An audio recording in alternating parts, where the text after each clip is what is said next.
Hi, everybody. We are going to try to move this session along so we can get a little bit longer break afterwards. So I want to begin by calling up the speakers to the stand, to the podium here, and I will start out by introducing people, maybe as they're coming forward. So our first speaker is Michael Hawkman. Michael is a general internist. He's a former Robert Wood Johnson clinical scholar. He's now medical director for innovation at the Altamed Health Services that you just heard about, which is the largest independent community health center in the United States. And I believe Michael is particularly interested in the patient-centered medical home model. We also have Steve Chen. Steve is at the USC School of Pharmacy, where he's the chair of the Titus Family Department. He supervises family services in the system of 19 safety net clinics in Southern California. And he is studying pharmacist-managed patient care services for underserved populations. We just heard a little bit of a mention of that, so I think we're going to get to hear now more details about how that's going, because Steve and Michael are going to talk about comparative research to integrate pharmacy services into primary care. So our next speaker is Katrina Kubacheck.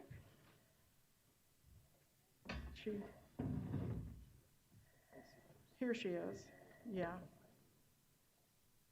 Do you want me to not have everyone come up here and just, yeah. Okay, so Katrina is a program manager of a community health program at Children's Hospital in Los Angeles. She helps to direct the community engagement program for USC's Translational Science program.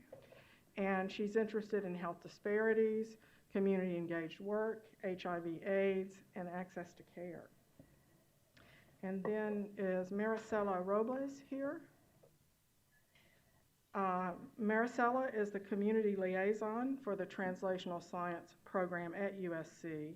She has a degree in community development from UC Davis, and she's been doing community-based work for more than 8 years. And Katrina and Marisela are going to talk to us about Promotoras to improve heart health among Latinos. And our last two presenters are Roberto Vargas, who is a general internist at UCLA and has appointments at RAND, and Charles Drew. He's working on an NIMHD-funded grant to address congestive heart failure in South Los Angeles, and also working on implementing patient navigation programs in cancer care. And Donzella Lee is a policy director for healthcare systems for the Community Health Council. She has been involved in many projects to improve safety net services and has recently been doing a lot of work, it sounds like, with African American and Latino adolescents.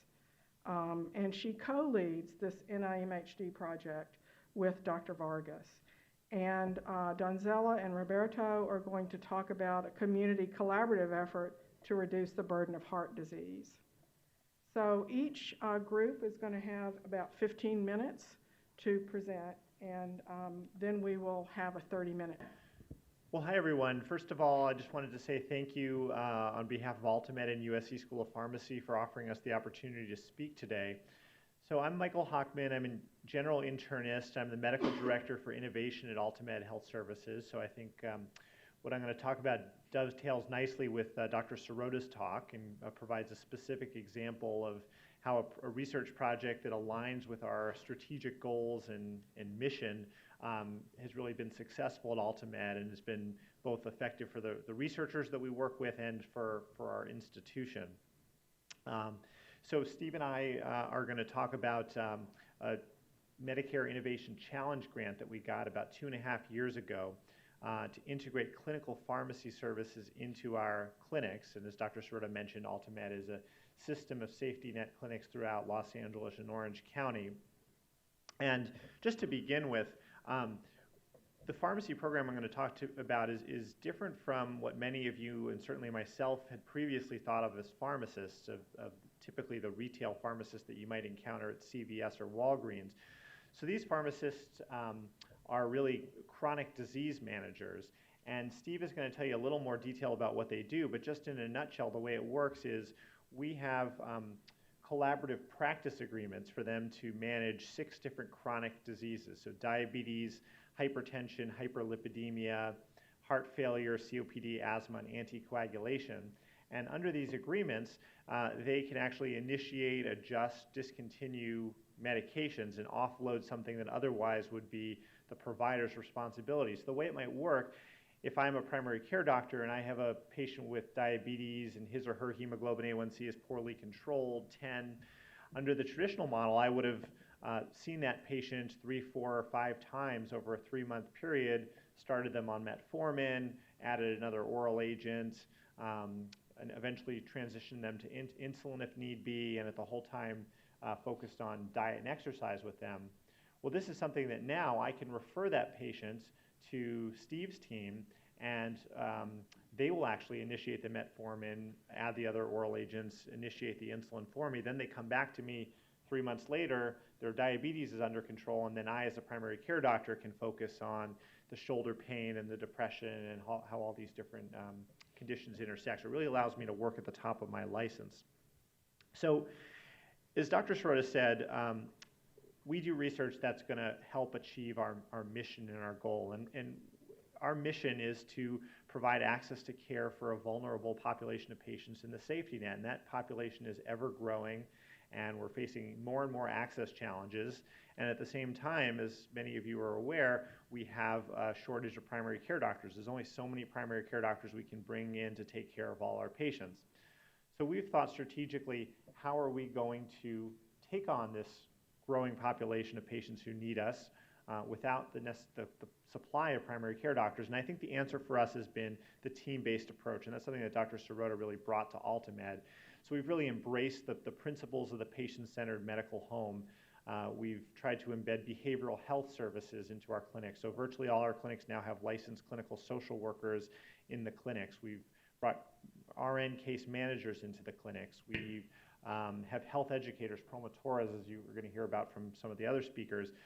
We've also thought about innovative roles for medical assistants, so going beyond the traditional rooming of patients, but to really think of them as population health managers and disease coaches for our patients. And so the pharmacist program is really an extension of this. We're bringing in a new team member, the pharmacist, to build on that team-based approach. So another reason that we have done this project, and hopefully I don't get myself in too much trouble from the doctors in this room, we doctors don't do a good job as perhaps we should in following evidence-based guidelines or protocols, and we really felt that a pharmacist who is focused on these 6 chronic conditions would probably do a better job of following these evidence-based guidelines. So as one example, the new American Heart Association guidelines on lipids recommends statin medications for virtually every patient with lipid abnormalities. Well, we find that still some of our doctors don't always use statin medications. They use fibrates and niacin and other medications that only have very unusual specific indications. And we found that the pharmacists do a much better job than doctors do in many cases. And because of this, we expected some clear improvements in quality with adding the pharmacist to the team. And we've seen that, not to steal Steve's thunder because he's going to present on the data, but we find that the pharmacists are doing about 11% better than our doctors do in controlling diabetes and 9.3% better than our doctors do in controlling high blood pressure. So when we brought this program, like any new program, to our staff and our clinics, there was some initial anxiety. One question that came up is, can pharmacists do this? Well, we know from Kaiser and the VA and other integrated systems that they can do this safely and effectively. And the reason the CMS funded us was to really make the business case that this would actually save money. So Steve's going to talk a little bit about some of the encouraging data we've gotten with respect to that. Another big concern as primary care doctors, we like to understand everything that's going on with our patients. So there was a lot of concern, are pharmacists going to communicate with us?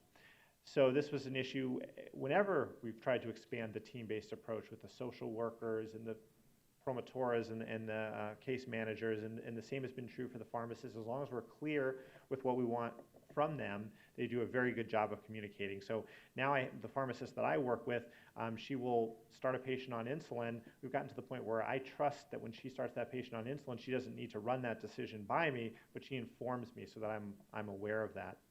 Another question, why did I go to medical school if pharmacists can initiate medications? Well, I think this is exactly why we did go to medical school, because allowing someone else to do something that we can do, and they do it just as well, or if not better than we can, it allows us to work at the top of our license and integrate the care. And then there's always concerns about liability. What if the pharmacist makes a mistake? Or is the doctor going to be held liable for that? So whenever you try something new, there's always going to be liability concerns. We've done some things like put the collaborative practice agreement in the organization's name to mitigate that risk. So it's been something that we've been able to work around. So now I'm going to pass the baton to Steve, who's going to tell you a little more about what the pharmacists do and some of the outcomes that we've gotten so far. I'll just make a quick comment on liability. What we find is when we integrate these programs into medical homes, liability actually gets better in the sense that someone's paying attention to medication safety now. So for example, we track all the medication-related problems that we identify and resolve through our teams. We average about 10 per patient, and of those 10, 1 in 10 is either an adverse drug event or a potential adverse drug event that we're dealing with. So I would say that the liability part actually improves by having us integrated. The way this program works is, we've done this now for the last decade with multiple safety net clinics. We have a recipe that works about 9-10 steps, and I'll try to summarize it as quickly as I can. But the first thing is, you need to pick the right patients, right? You don't want to pay a pharmacist to do this kind of work with a low-risk patient. It just doesn't really give you any return on investment. So we came with a couple of points, obvious ones: frequent flyers to the emergency room or the hospital, patients who have high healthcare costs in general. And then we developed about 4 dozen different triggers that we embedded into the EHR. These IT algorithms combine medications, problems lists, demographics, labs, vital signs, and when combined, they suggest gaps in medication-related safety and quality. About 4 dozen of these. So every month, our team gets this list of potential gaps in med safety or quality. Our teams vet that with the EHR. If we find that there is indeed a potential issue, those patients are brought in and the primary care provider is informed. So we have a self-referral privilege, which the physicians love. They've not had any issues with that at all. And then in the end, we were hoping that by doing this, we sort of get the medical staff accustomed to what it is that a pharmacist is looking for, what we can help them with. And within a month or two, the majority of our referrals came from the physicians themselves. They got it, they liked it, it made their lives easier. I think Dr. Hawkman made that clear. So at this point, most of our patients are brought in by physicians through a warm handoff. What are we providing? Mainly medication therapy management. And I hate that term because it's so global, but the bottom line is we're taking these patients who have poor chronic disease control. We're working closely with them, trying to identify what's the barrier. Is it a patient barrier? Is it potentially a drug selection barrier? Is it a dosing issue? Whatever it is, we resolve that. We implement those changes. We inform the physicians. We follow up with that patient until he or she reaches treatment goal. And then even after they reach treatment goal, we have these clinical pharmacy technicians that check in every 2 months with our graduating patients to make sure their self-management is appropriate, they're still hitting their targets, they're still doing monitoring, their numbers are correct, and if anything looks wrong, that patient gets funneled back to the clinical pharmacist for potential reevaluation. So that was important to us because we know that there are many interventions that will get a patient to a goal, but few that keep them in it long term. And you'll see in a second, we're showing that this program does keep them in control long term. Other important partnerships, we wanted close contact with the pharmacy so we can find out, are patients really picking up their medications? Can you remind the patient of this or that, and that sort of thing. And then patients who were recently discharged, we want to be able to get them in for medication reconciliation review within 72 hours of discharge. It's our goal, at least. So what do we have? About 6,000 plus patients since we started this program about 2.5 years ago. Obviously with Ultimed, they're largely Latino and they're mainly women. 3/4 have hypertension, about 1/3 are uncontrolled. 2/3 have diabetes, over half uncontrolled, and high rates of hospitalizations in general. And if you look at systolic blood pressure as one of our markers, you can see that over the course of baseline versus 3 months in most recent measures, you see a significant drop in both systolic and diastolic blood pressures from low 150s in the systolic to just above 135. Diastolic about 86 down to below 78. And again, it's been sustained largely because we have these techs checking in and making sure patients are doing what they're supposed to be doing. This is actually A1C, sorry, it's mislabeled, it's not blood sugar levels, but at baseline, a lot of patients in the double-digit A1Cs that were referred to us.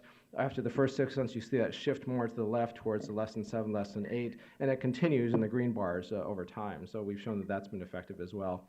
We have more recent data looking at propensity-matched populations, and they confirm the same results you just saw. Something else we're excited about is we've done a propensity match between our patients and the patients in the control cohort sites. We found that there's an absolute risk reduction in ER visits and hospitalizations of about 10%. So that was our most recent cut. Satisfaction is extremely high. We're told with a CAP survey, the best score you can get is about 9.6. Year 1, we were 9.6. Year 2, we were 9.7. We get great letters coming in supporting the value of the teams. The CEOs, I think, had a good number asking that we continue this after the grant ends. Physicians, likewise, are very happy with the program. For a place that's never had clinical pharmacy, we were thrilled with the acceptance right away, and it's continued to be highly supported. In fact, the control site physicians try to send patients into our clinics quite often. That doesn't work very well for the study design. I think you're going to take it from here. Sure. So the last slide is a really important issue for any partnered research between an academic institution and a community entity like Ultimed. So the grant's been going on for about 2.5 years, and our organization, in a nutshell, has loved having the pharmacists there. But they've been supported, and so have the patients, but they've been grant supported. So as the funds run out, the question comes up, how are we going to sustain this program? Well, clinical pharmacists work in models like Kaiser and the VA where it's fully capitated, full risk, but we're still in a fee-for-service environment mostly. And we would not be able to bill for a pharmacist visit. So we've been very anxious because our patients and our staff have come to depend on these pharmacists and what's going to happen when the grant ends. I have to say first, at the top level, our CEO has essentially said he's going to make it happen. It may cost over $2 million investment from Ultimed, but we've found that it's that important that worst case that we're going to continue the program just from Ultimed's money. The other thing we're trying to do is we're trying to move towards more capitated risk arrangements where we get a per member per month rate, and then it would make a lot of sense to have a clinical pharmacist. We've also been exploring the possibilities of trying to change reimbursement policies, although that's an uphill battle. Another possibility, the health home demonstration as part of the Affordable Care Act will include a per member per month care management fee, and we're hopeful that we can use some of that funding to support the clinical pharmacy program. So it's still not fully decided, and it's very possible that our organization is going to have to take a hit, but this is something that we've liked so much that we can't let it go away, and we're lucky that we have a CEO and chief medical officer who are going to figure out a way to make it happen. So thank you.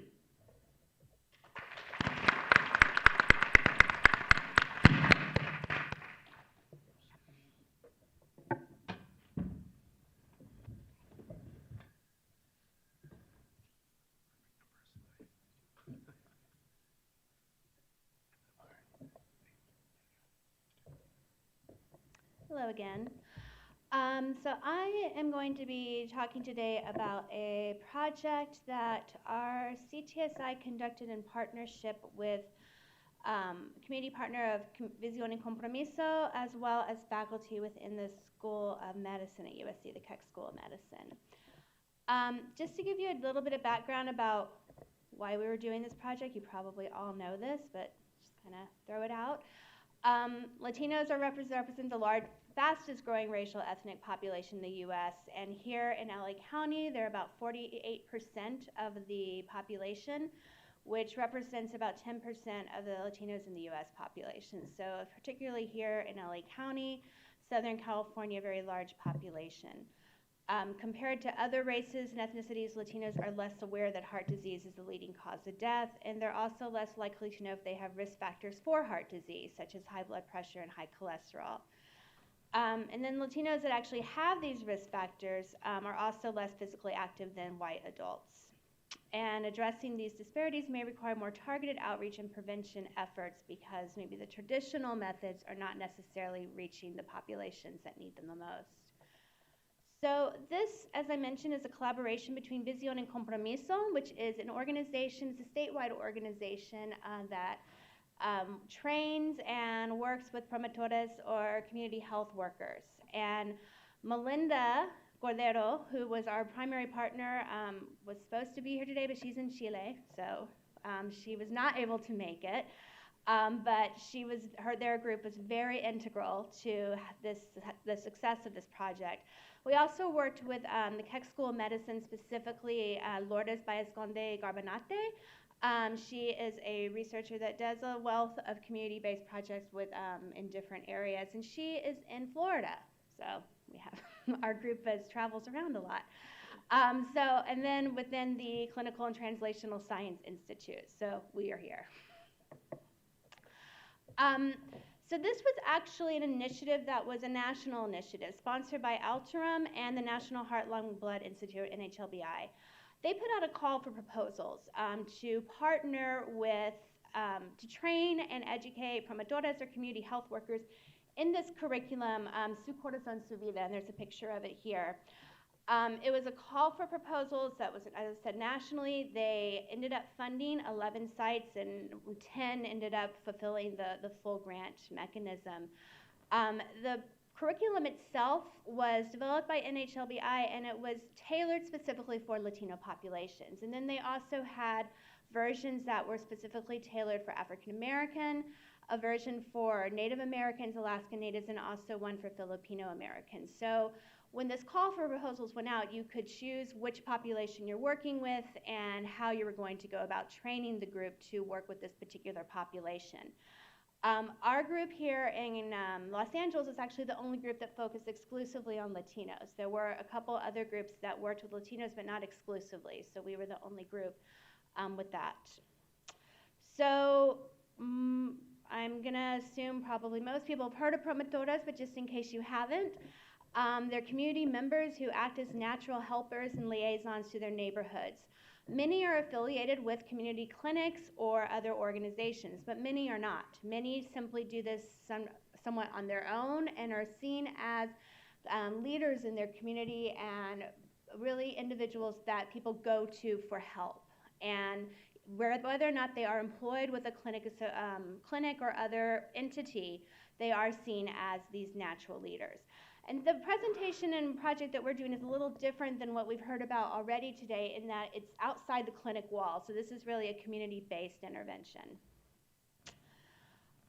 So what we were tasked to do with this particular grant was to train promotoras, and we said we would train 25 promotoras, 13 in Los Angeles and 12 in Kern County. And we chose those two just so we could see, is this method going to work both in an urban and a more rural environment, to get a sense of, are there any differences? We trained them in the curriculum and evaluation. The training was conducted over a 1-week period, about 22 hours of training in total, and that was going through the manual, helping them understand how to do the evaluation piece, and having teach-back moments as well. So it was a very short grant. We only had 16 months to implement all of it. So after we finished the training, promotoras were asked to complete 2 workshops each.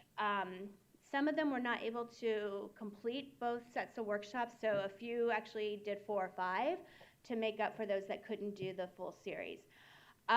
In total, over about a 9-month period, by the time we actually were ready to go and trained and everyone was out, they did a total of 49 workshop series to over 700 community members. And they maintained a 75% retention across 11 sessions. So the curriculum itself was about a 3-4 month project, because most people did it on a weekly basis. I say that, the 75% retention, because I think that's really impressive for something that there's no incentives attached to it. So there's something about the promotoras that really engage people in the program and make them want to come back. I've worked on many, many research studies where we give people really nice incentives and haven't gotten that good of retention. So I think there is something to using these natural leaders. We had community members complete pre and post tests, and we saw such good results from that. So that's about a 3 or 4 month period. We actually wanted to see, is this going to sustain over time? So the CTSI actually put some additional money into this to do a 1-year follow-up with the individuals who were a part of the program, just to get a sense of whether or not these changes were sustained over time, and those were through phone interviews. So just to give you a sense of who our promotoras were, they were all women, about 47 years of age on average. Most of them were monolingual Spanish speakers. As far as education, it's very mixed. You have over a third with college or graduate school, another third with technical vocational school, so a real mix of women. 88% had worked previously as a promotora, and for about 5 years, or 8 years rather, on average. And we were really looking for more experienced promotoras for this, given the really short timeline. And we had 40% that actually had experience in cardiovascular health as well, so that was important to have people that already knew a little bit, so they weren't starting from scratch. And then here's just our community demographics. We had 521 of the 730 who completed both the pre and post. Again, mostly female, 43 years old on average, 99% had Spanish speaking at home, so they're almost entirely a monolingual Spanish speaking population. And most are unemployed or homemaker as well, they identify themselves. So the curriculum itself is based simply on a theory of change, looking at the pre-contemplation, contemplation, planning, action, and maintenance. We would say that because these community members willingly participated in this, they signed up, they stayed, they kept coming back, that at least the majority, we can assume, were at least in contemplation, thinking about change and seeking out some support. And then participation in the workshops provided individuals the tools to plan for changes in their health through educational activities, and then that in turn led to action through positive changes in behavior. I'm putting this up here because there's some data that matches this in a little bit, so just so you have a sense of where that's coming from. So wanted to kind of just highlight some of the data that we found looking at knowledge, attitudes, and behaviors from this. We saw that in general, there's statistical significance across the board in knowledge change, both at post-test and then it was sustained at 12 months. So the fact that the knowledge was sustained is indicating that they did learn something and they remembered it and ideally are putting it into practice. As far as some attitudes, how confident do you feel in your ability to cook healthy foods? So after participating in this 11-week session, the light blue is the pre, the dark blue is the post, and then the white is the 12-month. And you'll see once again those changes are sustained, that most of them are now saying they're confident or very confident compared to a much smaller proportion speaking to that at the beginning. Reading nutrition labels, some of the promotoras actually took their groups to the grocery store to kind of help them understand what they're buying, what those nutrition labels really mean. You'll see, again, light blue, most people were not very confident or somewhat confident in their ability to read those.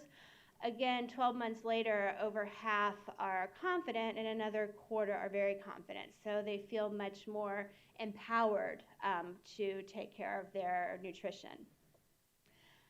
And then looking at action or behavior changes. So how often are they eating 3 or more servings of vegetables a day? Again, at pre-test, we had 50% that said sometimes, and then very, very few that said all the time, so only 14%. That changed dramatically, and again, it was sustained over a 12-month period. And again, these are all statistically significant. So their knowledge is changing, their attitudes are changing, and most importantly, their behavior is changing. Then we also looked at exercise. Again, we see pre-test, over 50% were saying 2 to 4 days a week. They're exercising for 30 minutes or more. Move on to 12 months later, and 2/3 are exercising at least 5 days a week. So again, they're making some critical changes in their health. And then I told you I was going back to the stages of change, this is a really interesting question. So the survey had a question where people were supposed to identify with a family member, where they described these different family members and what their attitudes were. At the beginning, most of the individuals, there was a large proportion anyway, that were well-intentioned or thinking about change, but very few actually making change. 12 months later, you see 55% are active, 16% are actually a believer in the change. Somehow that went down after the 3 months, and we're not quite sure why that happened, but at least over half are active still. So they're actively making changes in their life after this intervention. Marisela is going to talk a little bit about the Promotoras themselves. Good afternoon.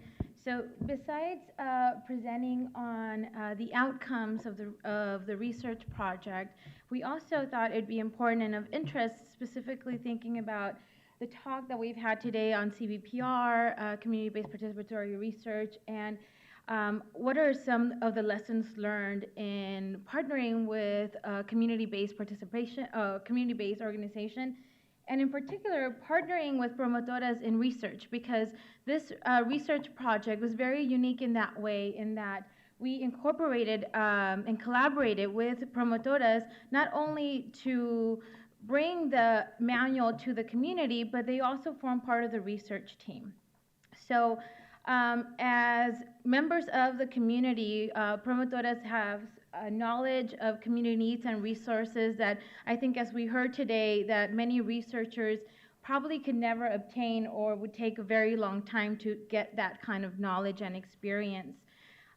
They also provide valuable input on many of the research activities from the very beginning of the research project to the very end. I think as a majority of you are researchers, know that researchers often struggle with gaining trust in the community and gaining participant recruitment, and Promotoras were valuable in that sense, in that they helped us identify first at the beginning who should be, what type of promotora should participate in a research study like this, and then subsequently what how to reach community partners or community participants for a research study. They also had insight as to the best methods to disseminate the results in a meaningful way in the community. They contributed as part of the Community Advisory Board in the interpretation of the data and the development of recommendations. So looking at the manual and providing recommendations to our funder, which they really found valuable, you know, how to make it better as we move forward with this manual, or how others can adapt it and implement it in their own community settings. One huge benefit is that they have years of working in the community and have large networks and have access to spaces and locations in the community that I think researchers and others would probably not be able to access, certainly not as quickly as they were. So they were able to find churches, schools, community centers, people's homes to bring this manual and information into the community, because that was an important aspect of this research study, that we were providing this intervention, but it had to be an intervention that was provided in a community setting, that we were bringing the information to community members in a space and location that was familiar to them. But like any research projects, we certainly had our challenges, and Promotoras, although here, especially here in California, where we have a lot of trainings for Promotoras, and then none of the trainings, even through Visión y Compromiso or Esperanza Community Housing, which is another community organization that works a lot with Promotoras, they don't provide, research is not one of the topics that they're trained in. And so with that, obviously, Promotoras had some issues in shifting between roles, between putting on their research hat and then being a health promoter. For instance, we had a promotora who was providing this manual out in a school setting, and they were often asked by the school coordinators or family members of the research participants if they can observe a class, if they can just sit in.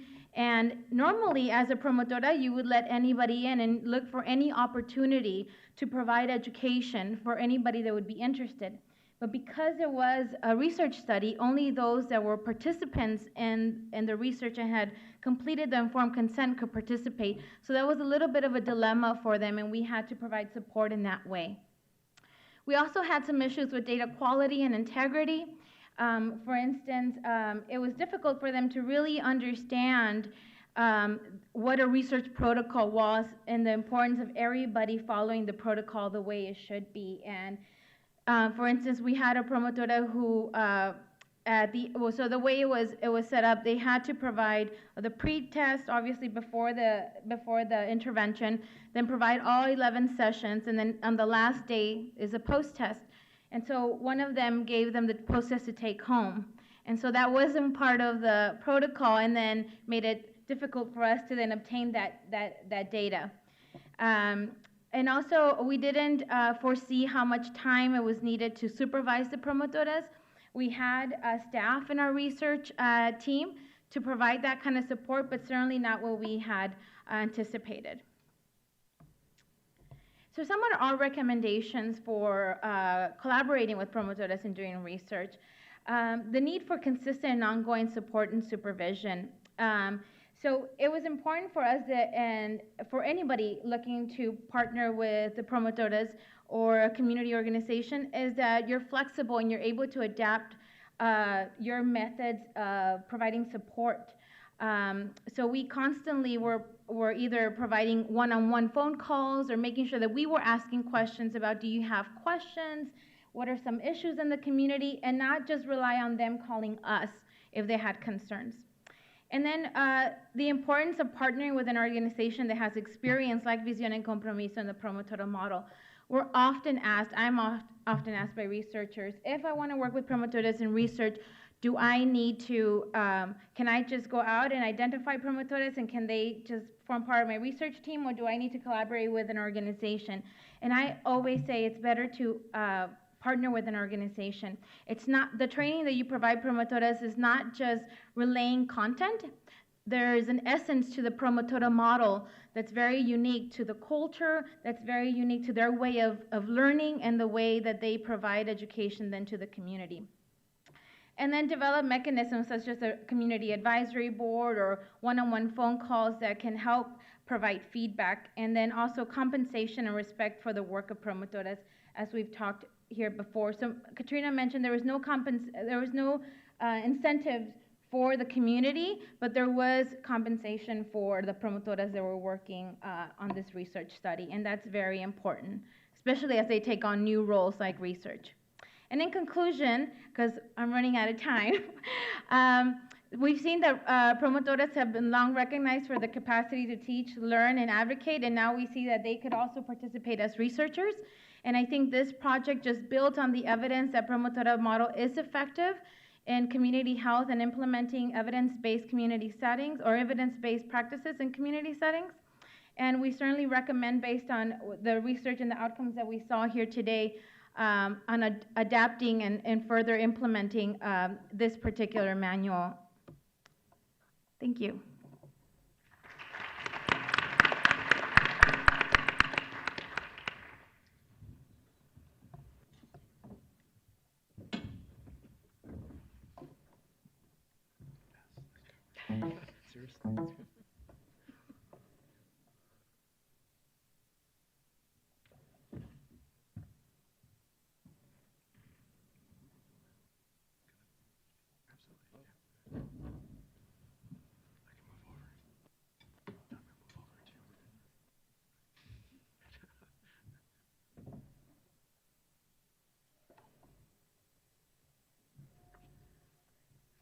So good evening, everybody. How are you? You look a little dead, so I just want you to know you look a little dead. So good afternoon. My name is Donzella Lee. I am one of the policy directors at Community Health Councils, and I'm here this afternoon to talk about the work that we're doing in collaboration with Dr. Roberto Vargas.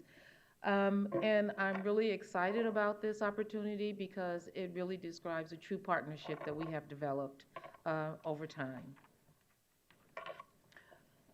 So they were hitting what? Okay. So what we're going to talk about today, a little overview for you is our community health councils and our model for social change. We'll be talking about how this real collaborative developed with the South Los Angeles healthcare and congestive heart failure disparities, data and information that led to this project. and Dr. Vargas would probably cover most of that. And then we're going to talk about our stakeholder engagement, and I'll talk a little bit about that, and then Dr. Vargas will talk a little bit about that. So, wrong way, all right. Before we actually get started, I just wanted to show you a picture of Lark Galloway Gilliam, who began this process with Dr. Vargas. I'm her fill-in, and she recently passed in December, and she was our fearless leader, so I just wanted to show you that.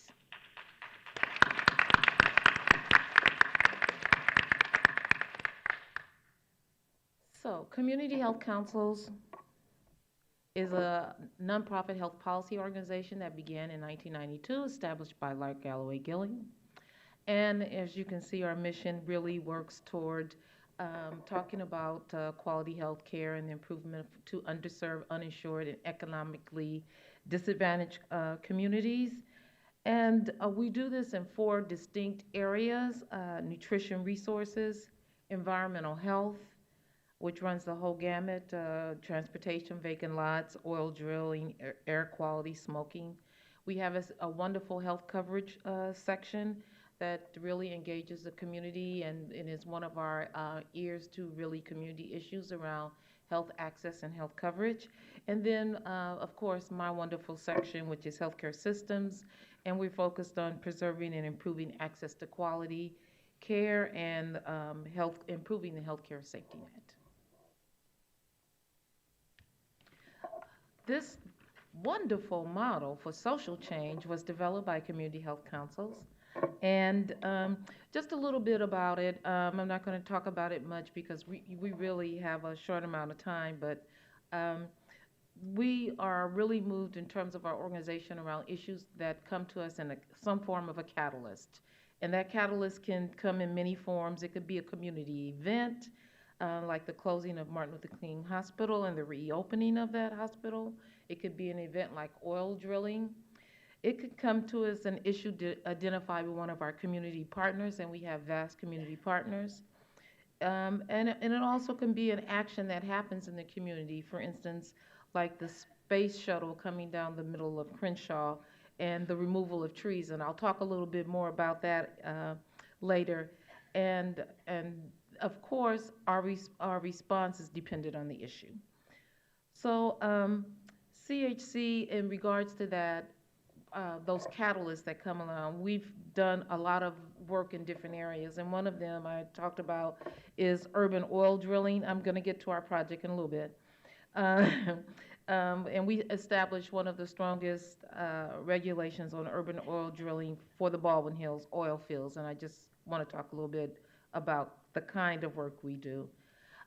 We also negotiated, before that space shuttle coming down the middle of Crenshaw, we negotiated a 4-to-1 tree replacement for the Crenshaw area as a result of that shuttle removal process, and that took a lot of work. And we've advocated and secured more than $40 million in funding for clinics in under-resourced communities. So that's the kind of work that we do. That's our policy effort. And we do that with both standing and issue-specific coalitions. So this really goes to the history of the Heart Health Initiative, and much of the work that CDC is currently engaged in at this time. The closure of Martin Luther King Hospital in 2007, cascaded by the number of private hospitals in the area that were closing and were losing hospital beds, emergency rooms, and also the long wait time for specialty care. Now, this 2007 data is old, and I'm sure since the implementation of ACA, we do not have these crazy wait times, and I hope not.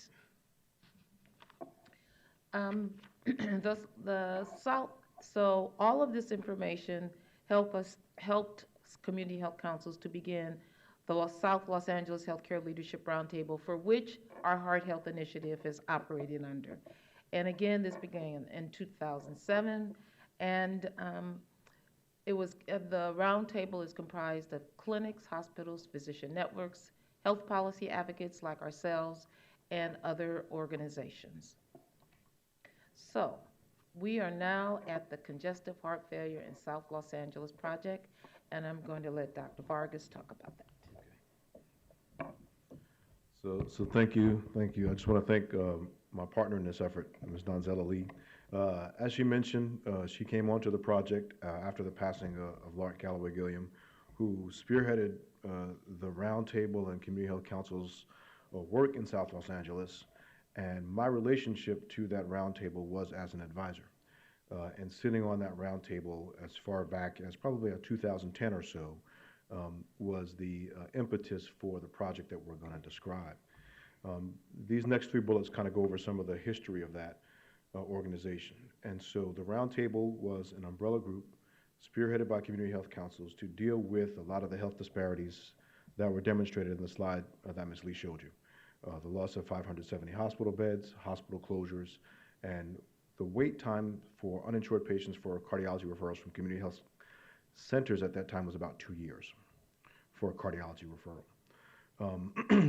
The Roundtable would have yearly retreats, and during those yearly retreats, we'd have people come and give presentations. During the 2011 retreat, Dr. Carlisle, who was at that time the head of OSPID, showed some slides which showed for South LA, which is this region right here, roughly 1 million people, 90% Latino, African American, 30% uninsured, 30% within poverty.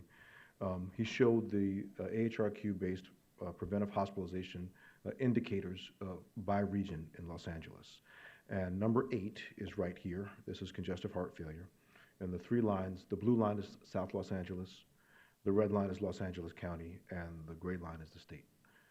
And so when he showed that slide at the retreat, there was a gasp in the room, because the congestive heart failure admission rate for the community that this Roundtable was serving was 700 per 100,000 compared to 349 per 100,000 for Los Angeles County. Subsequent to that, the follow-up retreat, when we determined what we're going to do for the coming year, the group revisited that slide and that indicator and said, this is something that should be a priority for us. And that's where this merge of this community-based organization, the advocacy group that they had developed, and our research team began to come together. Dr. Keith Norris, who was at that time at Drew, and myself were serving on the Roundtable, and we were able to apply for funding through the CTSI at UCLA, which gave us pilot support to engage these partners in research.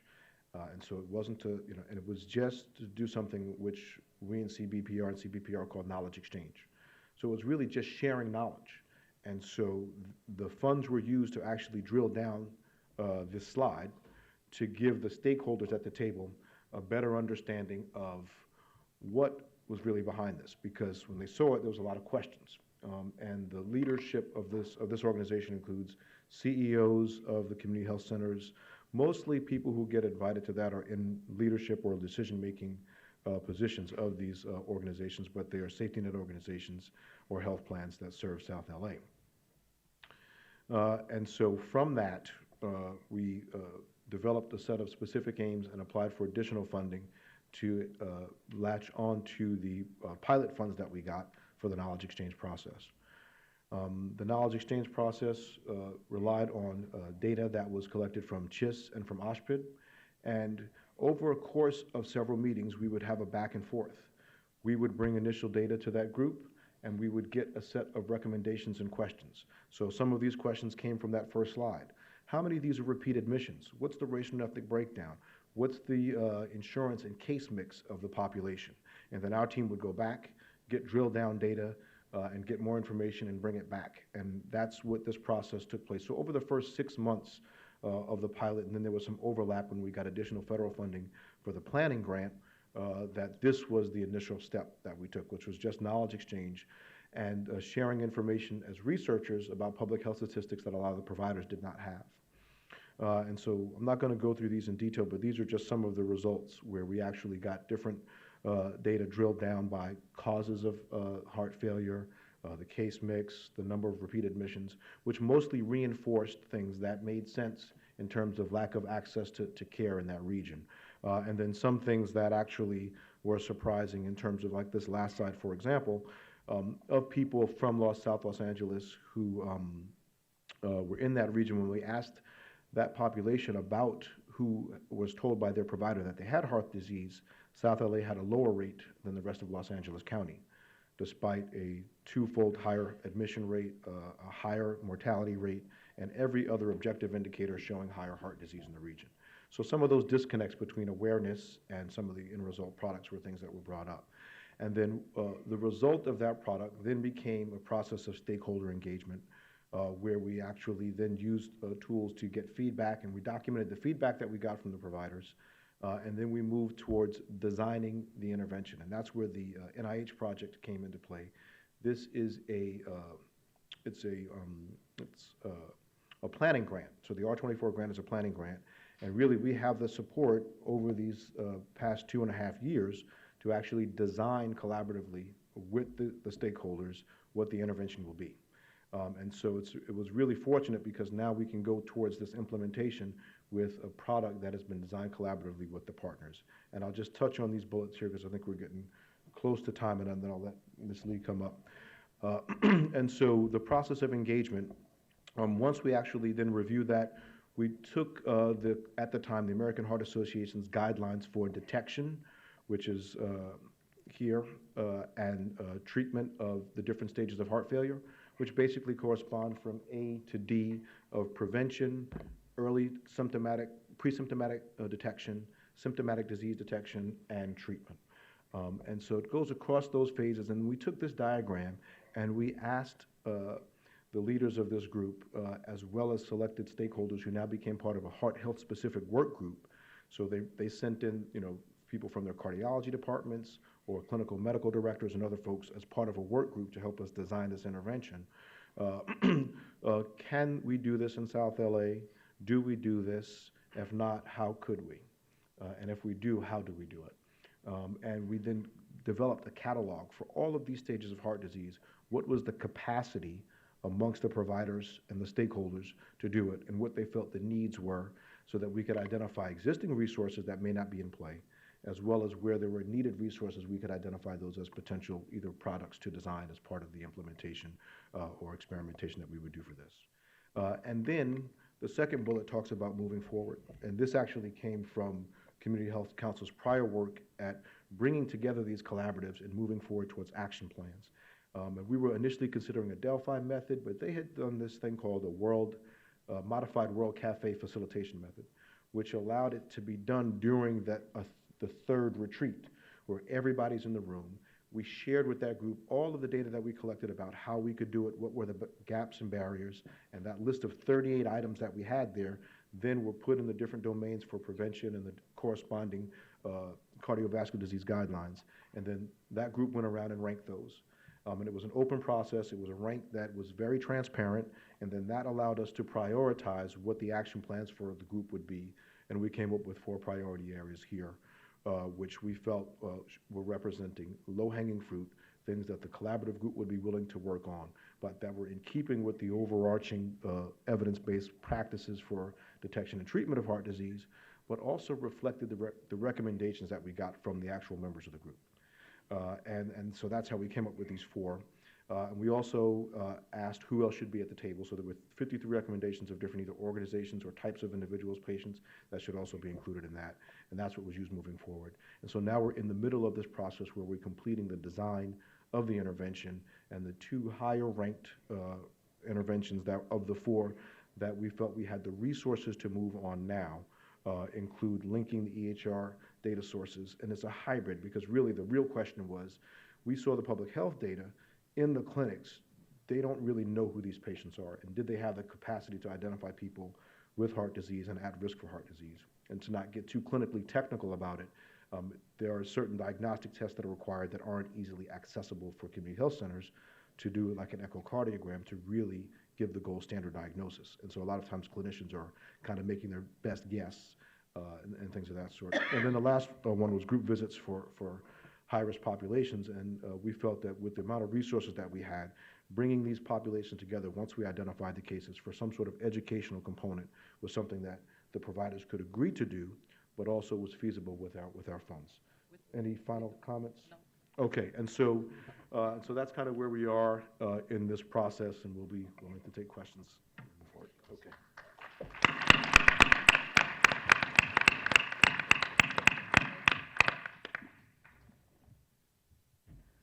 So now we have about 15 minutes that we can spend on questions. And when you ask a question, please identify yourself first so we'll know who you are. And I will start with the first question. And I'm Greer Sullivan. I'm at the new medical school at UC Riverside. And I wanted to ask Steve a question about the pharmacist intervention. So you didn't give us a lot of information about what the intervention actually was. Do people meet with pharmacists face to face? Is it done by the phone? How many times do people talk to them? Okay. Yeah. Well, thank you for asking. I couldn't fit it in 15 minutes. I apologize. So it's delivered many ways. It can be done integrated in a facility, whether it's in a hospital-based outpatient clinic or a medical clinic. It can be done remotely. In fact, in this project, we only have 10 teams integrated into 10 sites. We also have one video telehealth team out of USC tapping into 3 locations. So it's, again, done different ways. In our case, it's face-to-face or video telehealth. We see probably 15 to 20 patients a day per team. The number of visits depends on the condition. Everything isn't isolated in the sense that when you get a patient with diabetes, he doesn't just have diabetes out of control. Everything else is out of control too. So it's hard to say exactly what, how many visits per every item. But I can tell you for high blood pressure, within 45 to 90 days, just about everybody gets to their treatment goal who's been above goal. For diabetes, it's about 6 months average with a wide range of variation depending on the patient. For heart failure, we keep them forever pretty much. Okay? It's hard to keep them out of the hospital. Anticoagulation indefinitely as well. Asthma, 4 visits. So it depends on what the condition is. Okay. Questions? Yes? Thanks, Ibrahim. Sharon Valenti, Greater Los Angeles, VA. Steve, I have a question for you as well. You talked about after discharge and typically for us, med reconciliation is before discharge. You then saw the patient again in 72 hours. So give us, I assume you attacked barriers, but give us an idea of what happened in that second med rec visit. Okay. First of all, let me clarify that I am from the VA. I spent 10 years in the VA. So in a sense, if you think about what we're doing, we're taking what's already been going on in the VA and Kaiser for decades, and we're trying to make it happen in the real world where everything is fragmented. So that's probably one of the major challenges I'll talk about. 72 hours is a goal. We don't really meet that consistently. The problem is that these patients are hospitalized everywhere, literally everywhere. And the timing depends on how soon we can get a hospital discharge record. And if we don't have that, there's nothing to reconcile. So we're more typically getting in the range of about 5-7 days around that, which is not good, but it's what we have to work with, unfortunately. And we're probably picking up the same thing you are. We don't get a admission med rec because we're not in the hospital, but all we can do on the medical home side is get the discharge. And what we're finding is that patients are discharged on duplicate medications, on drugs that may interact, that sort of thing. So those are probably the most common things we're picking up on. I'll just add one quick thing. Steve said it's maybe don't always hit that 72-hour goal, but I will say the pharmacists do a lot better than we do otherwise, and I think that just highlights the advantage of having a specific dedicated person to a certain thing like medication reconciliation post-discharge. Really, the team approach has been very helpful in improving where we were previously on that. And part of it, we're not shy about bugging other pharmacists out there in the community to get information, so we do that a lot as well. Yes. Zulsarani here, USC Health Sciences Campus Community Partnerships. My question is for Katrina and Marisela. I had several questions. One was, did you guys adapt the curriculum for the rural audience, because it would be versus the urban? And then the second one was, how much did you compensate the Promotoras? And the third one was, in terms of the evaluation, did you have pre and post tests for even the workshop participants? Thank you. Okay, first question, no, we did not adapt it for the different populations. We did find that there were some differences in how it would be implemented in a rural setting versus an urban setting, and it's probably pretty clear it would. One is taking into consideration the harvest season, and the Promotoras were very clear that there's a certain time of year where you're just not going to get anyone because you can't postpone that. It just happens. And so trying to plan and time things happened a little differently in Kern County. As far as how we compensated the Promotoras, we provided them a $500 stipend for each set of workshops they completed. So for completing the 11 series, they got a $500 stipend. So if they did 2, they got $1,000, and and so on. And your last question was evaluate. Yeah, so the results that we put up here were for the community members. We also did just simple pre and post for the Promotoras themselves to get a sense of what they learned, and there was also significant change, but that was the, those were the community members that were reached. Other questions? Anne?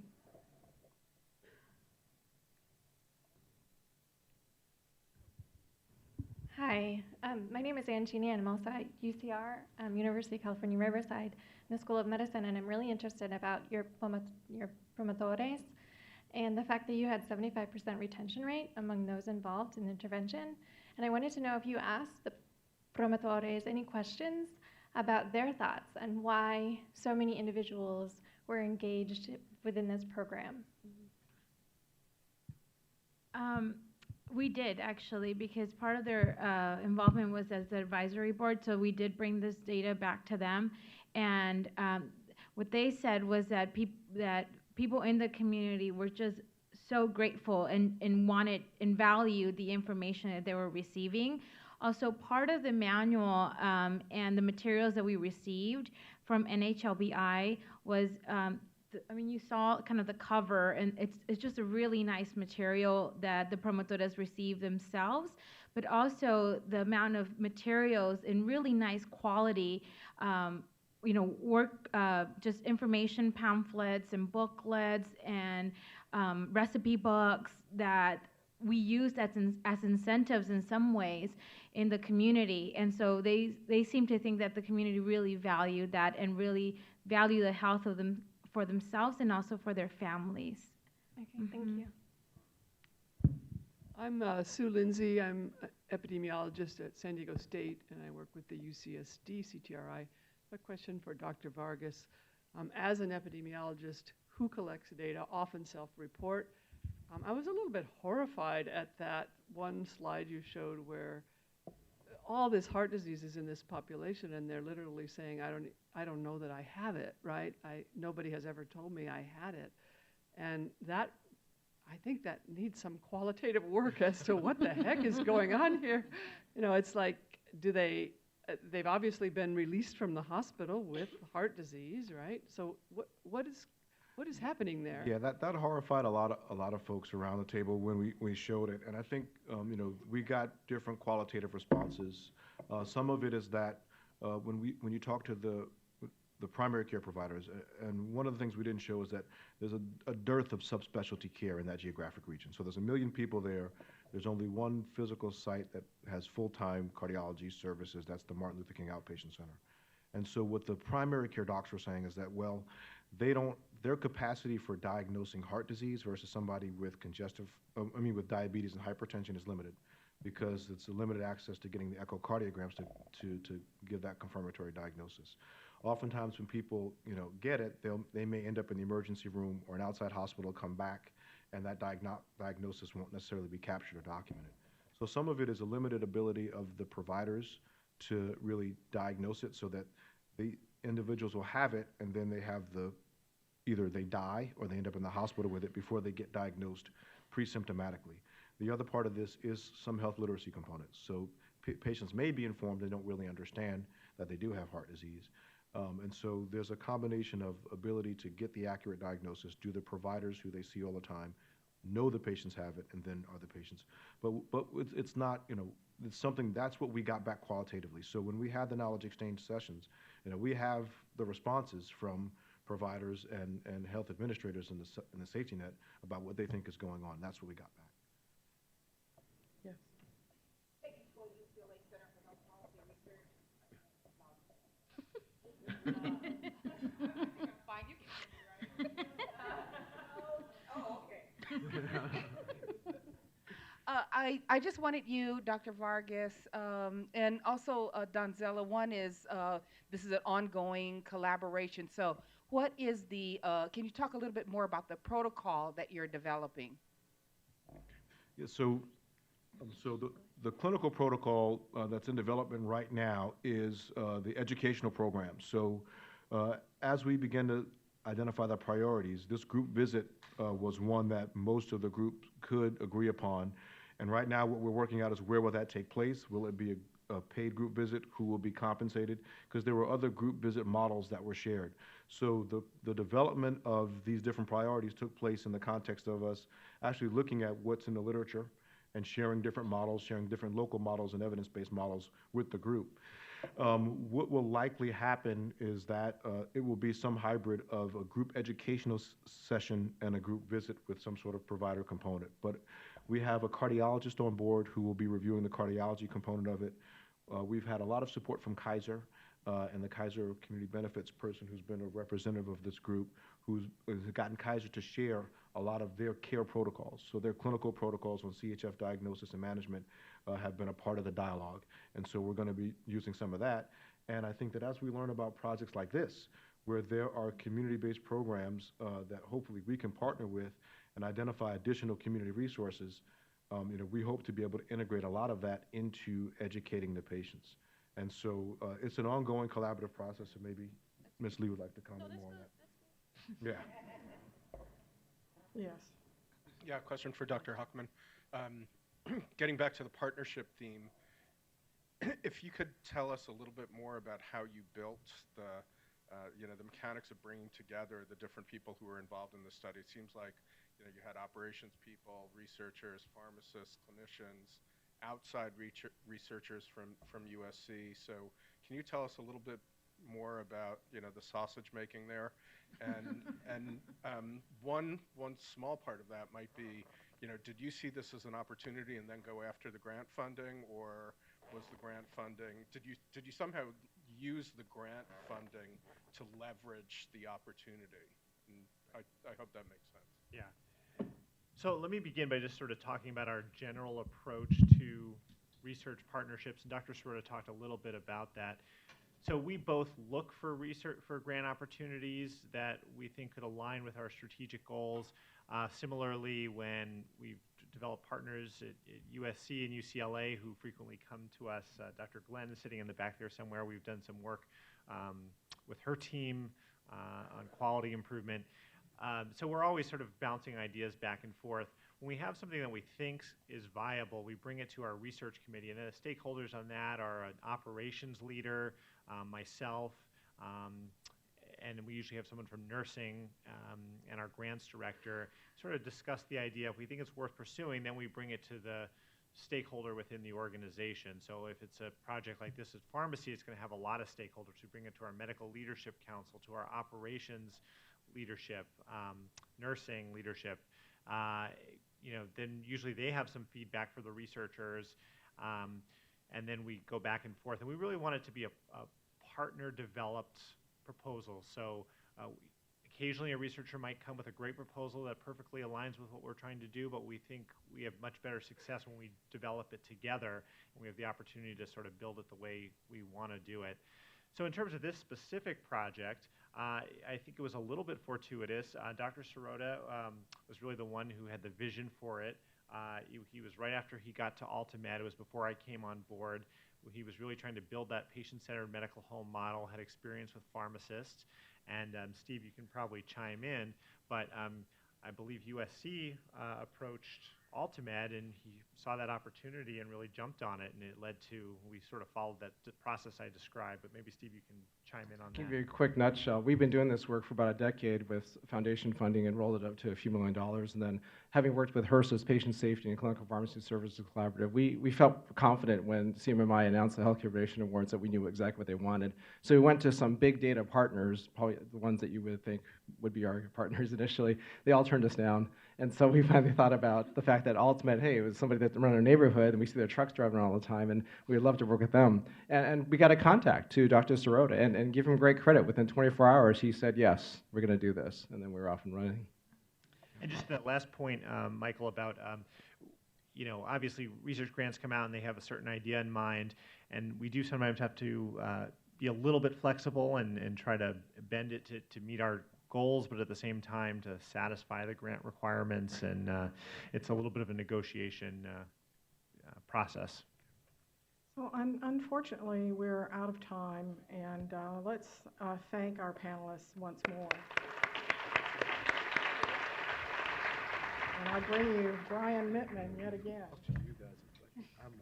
So for Stephanie Arturo and Ibrahima next year, I promise to be on time for every planning call, and perhaps I won't be given an assignment to speak to you just before break yet again. Just a few brief words orientation for the final sessions, including the exciting not to be missed closing session of the meeting. Just checked SIG alert and lots of green on the freeway, so you don't need to worry and can stay here throughout. So you've heard a set of exemplary projects letting you know what partnered community-based, community-oriented implementation improvement science look like. You've seen posters. You've heard from and about some of the key leaders regarding their enthusiasm. You even learned some new skills, we hope, this morning.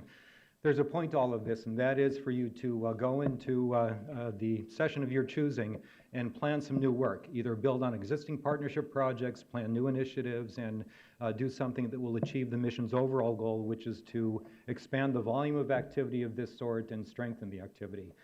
Following that session, and we only have about, 20 minutes. We ended early. We have 20 minutes of break.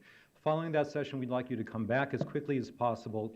Each of the leaders of those breakouts will have about 2 minutes to give you a very structured, brief summary of their project and opportunities. So it's your way of learning and hearing what happened in each of the other rooms beyond that you attended. So go forth and be creative. Thank you.